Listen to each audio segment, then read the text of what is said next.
ప్రభుత్వానికి సుప్రీం నోటీసులు. ఏపీ హైకోర్టులోని 2 కేసులను తెలంగాణకు బదిలీ చేయండి. మార్గదర్శి విజ్ఞప్తి. ఏపీ ప్రభుత్వ వివరణ కోరిన ధర్మాసనం తదుపరి ఉత్తర్వులు వచ్చే వరకు ఏపీ హైకోర్టులో విచారణ చేపట్టద్దని ఆదేశం. మార్గదర్శికి వ్యతిరేకంగా ఆంధ్రప్రదేశ్ ప్రభుత్వం దాఖలు చేసిన 2 కేసుల్ని ఆ రాష్ట్ర హైకోర్టు నుంచి తెలంగాణ హైకోర్టుకు బదిలీ చేయాలని కోరుతూ మార్గదర్శి చిట్ ఫండ్ సంస్థ దాఖలు చేసిన కేసులో సుప్రీంకోర్టు ఏపీ ప్రభుత్వానికి నోటీసులు జారీ చేసింది.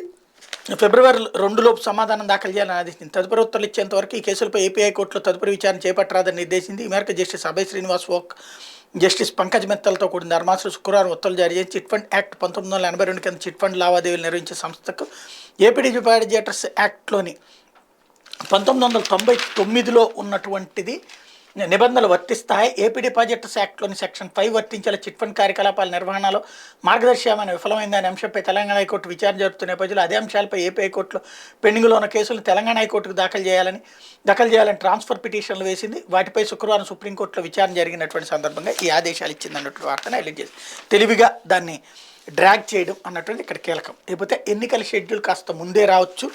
వచ్చే ఏప్రిల్ మేలో విద్యుత్ కోతలు తలెత్తవచ్చు. ఫిబ్రవరి 15లోగా పథకాల పంపిణీ పూర్తి చేస్తాం. మంత్రులు మరింత సీరియస్గా పనిచేయాలి. ఎన్నికలకు ఆరోగ్యశ్రీ మనకు అత్యంత ప్రచారాస్త్రం. కొత్త రేషన్ కార్డులు జారీ చేస్తాం. మంత్రిమండలి సమావేశంలో ముఖ్యమంత్రి జగన్. రాష్ట్ర అసెంబ్లీ ఎన్నికల షెడ్యూల్ ఈసారి కాస్త ముందుగానే రావచ్చు. తెలంగాణలో మొన్న గడువు కంటే ముందే ఎన్నికలు జరిగాయి. అలాగే మనకు షెడ్యూల్ ముందుకు రావచ్చు అని ముఖ్యమంత్రి వైఎస్ జగన్ ఆసక్తికర వ్యాఖ్యలు చేశారు. 10 రోజులు 20 రోజులు ముందుకు రావచ్చు. వచ్చే ఏప్రిల్ మే నెలల్లో దేశవ్యాప్తంగా విద్యుత్ కోతలు ఎదురవచ్చని అంచనా వేస్తున్నారు. అందువల్ల కేంద్రం కూడా ఆ సమయంలో కాకుండా కొంత ముందే ఎన్నికలకు వెళ్ళడానికి అవకాశం ఉండొచ్చు. ఎన్నికలు ఎప్పుడు వచ్చినా సరే మన వరకు ఇప్పటికే సిద్ధమయ్యామని మంత్రులతో అన్నారు. ఫిబ్రవరి మొదటి అర్ధభాగంలోపు అన్ని సంక్షేమ పథకాలను పూర్తి చేసేస్తాం. అప్పట్లోపు 3000 చొప్పున పింఛన్ పంపిణీ కూడా ప్రారంభమై ఉంటుంది. చేయూత, ఆసరా ఇలా అన్ని పథకాలను ఆ లోపు లబ్ధిదారులకు చేరుస్తామని వివరించారు.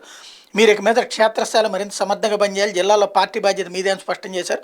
శుక్రవారం సచివాలయంలో నిర్వహించిన మంత్రిమండలి సమావేశం సందర్భంగా సీఎం ఈ వివరాలు వెల్లడించినట్టు తెలిసింది అన్నటువంటి వార్తను హైలైట్ చేశారు. అది